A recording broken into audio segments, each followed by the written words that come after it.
લોકો એવું કે કરમનું ભોગવવું પડે, જો કરમનું ના ભોગવવું હોય ને તો આપણી ખોડિયાલની ભક્તિ કરજો. તમે યાદ રાખો કે એ ખોડિયાલ માં હતી ને, ખોડિયાલ કોણ હતો? માં હતી, આદ્યશક્તિ હતી ને. અરે સ્વયં કદાચ સૂર્યનો ઉભો રાખતી હોય તો તમારા દુઃખ તો કઈ નથી મને સાંભળીને જાઓ મેલડી છો. ઉભો રાખ્યો તો ને, જો સૂર્યને કહેતી હોય કે થાપી જાઓ તો તમારા દુઃખ તો ઓગાડીને પી જાય, મને ઓળખો તો જ ઓળખાય.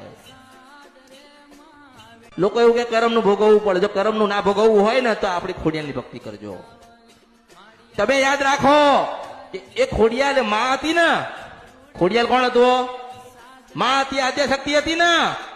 અરે સ્વયં કદાચ સૂર્યનો ઉભો રાખતી હોય તો તમારા દુઃખ તો કઈ નથી મને સાંભળીને જાઓ મેલડી છો. ઉભો રાખ્યો તો ને, જો સૂર્યને કહેતી હોય કે થાપી જાઓ તો તમારા દુઃખ તો ઓગાડીને પી જાય, મને ઓળખો તો જ ઓળખાય.